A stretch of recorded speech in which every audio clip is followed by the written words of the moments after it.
Hey guys, welcome to White Family Fun. I am out here with my chickens. I'll show you a little bit about what's been going on out here. It's been a minute. I don't really like to come out here in the cold weather. Hi Dixie. So here, look how white she is. Yeah, she got all of her feathers back and she's just like, she looks like she's had a bath. She's like gorgeous. Aren't you, girl? You my pretty turkey? And everybody's looking to be real healthy out here.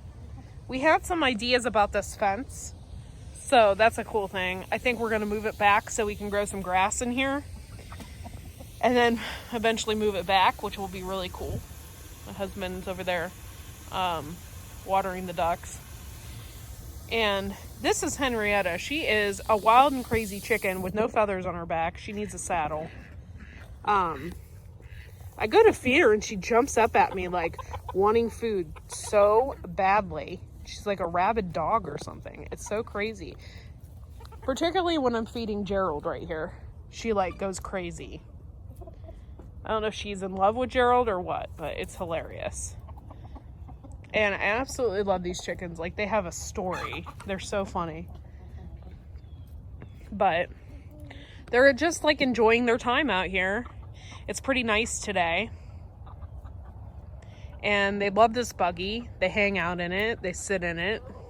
I thought about just putting some straw in there. I really don't want them hanging out in there, but, you know, they hang out in there. There's nothing I can do. So I thought about just putting some straw in there so they can chill, stay warm. I mean, they don't stay in there all the time, but... And this is Gerald. He is my favorite rooster. He is just... Oh, aren't you? Handsome. And he knows it. Look at him strutting. And there's Valentino.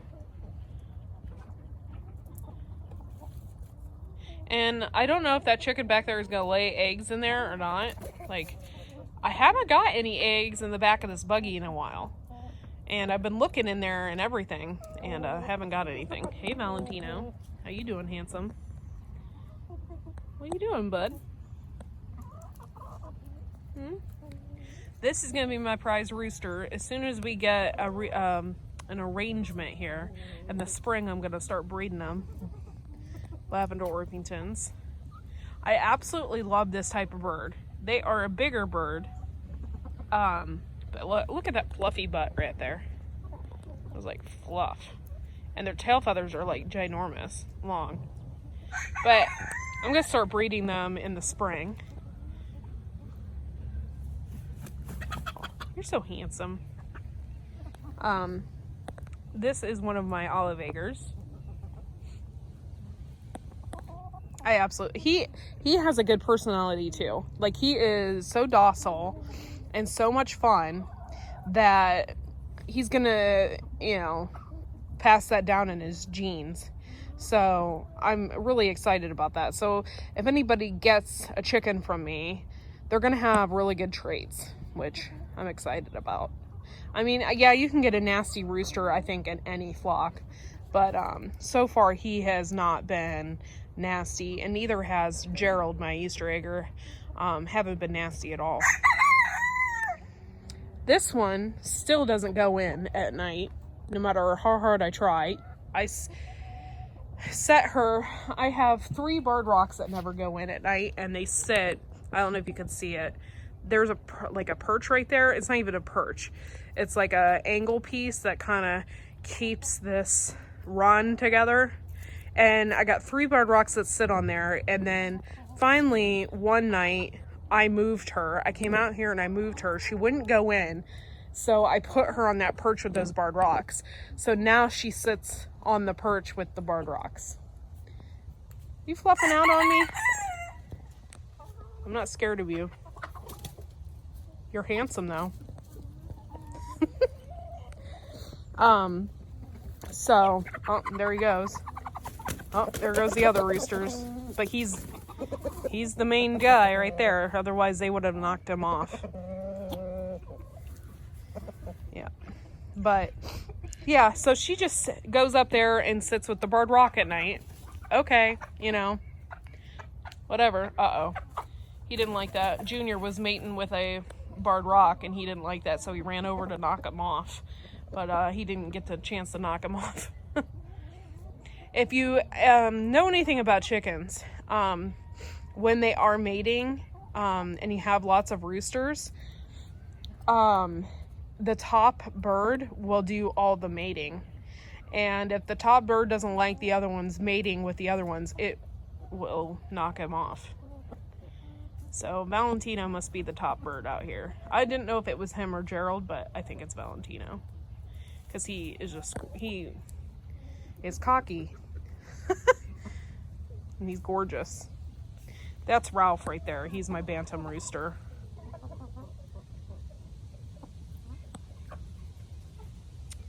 Yeah, due to the winds we had the other night, the tarps have blown off of this. This was one of our turkey coops that we put together. It blew off, so we gotta fix that. But anyway, we've got to have a separate. The idea is, we haven't figured it out just yet, but we're gonna get another door, chicken door, and move it into one of these, and then cut this off over here, and then separate this area, and have just my lavender birds over here, so I know when I get their eggs that they're just lavender birds and nothing else.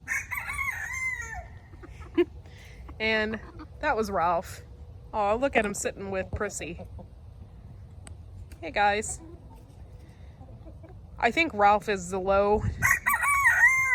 He is the low rooster on the totem pole. If you raise your roosters all together, more than likely they will all get along because they know each other from the very beginning.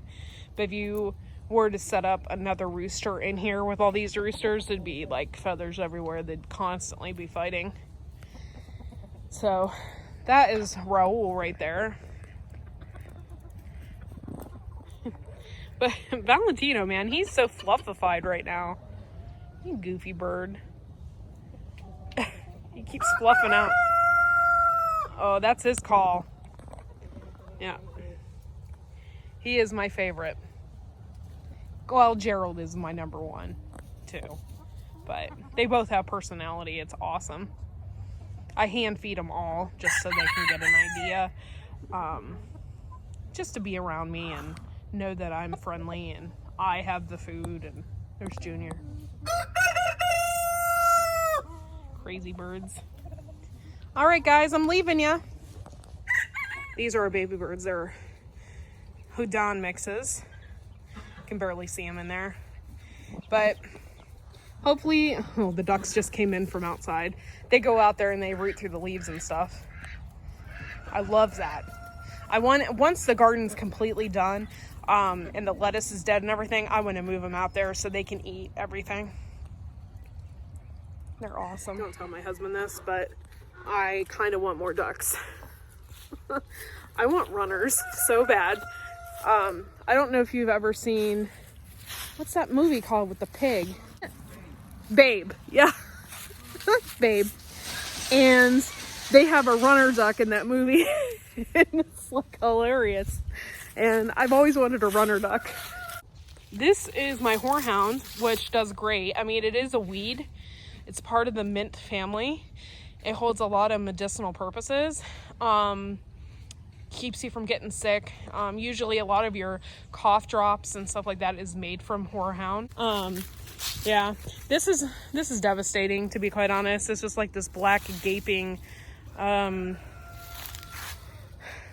deadness, and that's why I kind of don't like winter. But if we didn't have winter, it wouldn't kill the bugs. So I mean, you have to take one or the other.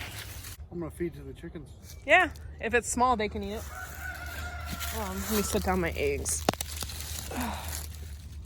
All right, so these were my dragon tongue beans, and they're completely done. You know what? I'm totally growing these in the spring and see what the difference is between spring and fall. I planted these like on August 1st, and it takes like 50 days for them to mature. So I had dragon tongue beans right up until it frosted. So, and they taste amazing. And this is the lettuce. Got a lot of lamb's ear down here. Actually, that's not lamb's ear. That is borage. And I planted some in the spring right around here, but I didn't really see a purpose for it. I harvested some of the flowers and they do taste like cucumbers. They are good, but I was just like not into it. So I ripped them out and then they reproduced on the ground down here. So I have borage growing. And I also have a little sprigs of dill. That's kind of cool. But yeah, I took most of my heads out, and then I have all this wonderful leaf lettuce. This is Rocky Top. That is like some dollar store lettuce. I have like that French, I can't think of it right now, Sanguine lettuce. It's in there, but I didn't plant nearly as much of it. And this red Merlot lettuce right here, it is so good. And it's kind of like crispy. So it's like yummy. Go and set that on the mantle by the fireplace. Oh. It's already almost dry. Ooh, is it hollow? No. Huh. But we're he's harvesting the garden out and just like giving the rest to the birds. But yeah, it's pretty cool. I need to get it out here. I don't know if these would, if you can, let me know. But I don't know if these are still good after it frosts. Like harvesting the seeds from these. If you know, leave a comment below because I'm really curious if you can harvest seeds after the frost. What else? Yeah, this is our cabbage. Like I said, it didn't do very hot. Well, we live and we'll learn here, and I think we'll put chemicals on it next year. Not bad chemicals. BT. Let's take a look at our cauliflower.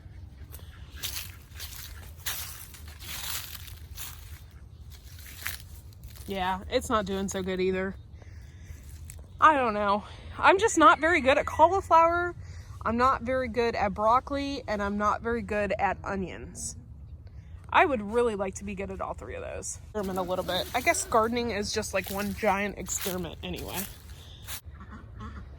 All right, guys. Well, thanks for taking the time with me today and hanging out with me. Really appreciate it. Drop your comments below.